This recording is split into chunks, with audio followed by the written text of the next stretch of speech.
Good morning, students. Today we are going to do the theorem ASA congruence rule of chapter number 7, triangles. So we have already done SAS criteria, congruence criteria. With the help of that criteria, we are going to prove this criteria that if the two angles and one side are equal, then the triangles are congruent. So let's start that. First of all, let's see the statement. That is also very important. Two triangles are congruent if two angles and the included side of one triangle are equal to the two angles and the included side of the other triangle is equal. So we will take these three things first, equal, such that we can prove that both the triangles are congruent. So two angles and one included side. So let's draw the ABC and DEF triangle and we will use SAS criteria for proving this, that both the triangles are congruent. So let's draw these two triangles.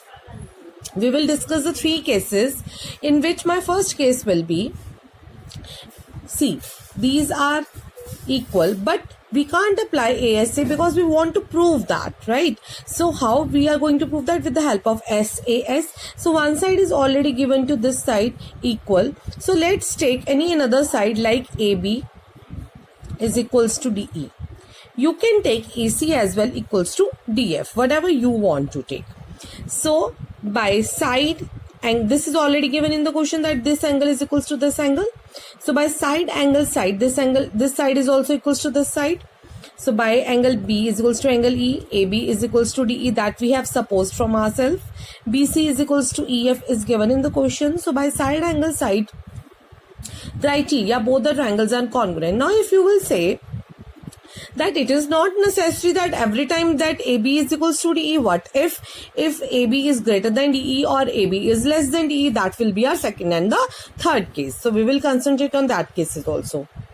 Now you can see that suppose AB is greater than DE, fine. So this is my AB which is greater than DE, suppose. Now take a P point such that your PB will be is equals to DE. So if AB is greater than DE, there will exist a point such that my PB will be is equals to my DE. So now if we will take PB is equals to DE, this side is already given to this side and same angle B is equals to angle E. So by SAS criteria, again we can say that now my PBC triangle is congruent to DEF, not ABC. Now here is one thing that you need to concentrate, that by CPCT my PCB angle is equals to my DFE angle, but in the question it is already given that my angle C is equals to my angle F, that ACB angle is equals to DFE angle. Now here we have got the contradiction. So by CPCT we have told that PCB is equals to PFE. It can only exist if my P will coincide with A and this will become my full angle C, such that my PCB is equals to ACB. This only happens if P will be equals to A.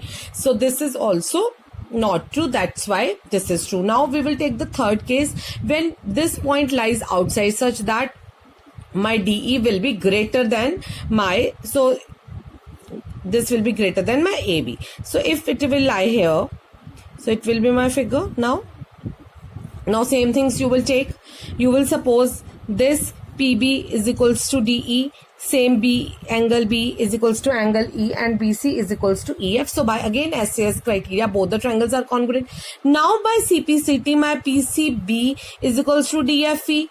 So which is also again a contradiction, because in the question it is already said that my ACB is equals to DFE. It can only happen if my P and A will be coincide. So with this, our third case is also not true. So only first case is true when AB is equals to DE. So both the triangles are congruent. So this proves that these three conditions are true, which I have taken already, that two angles and one included side gives the triangles congruency by ASA criteria.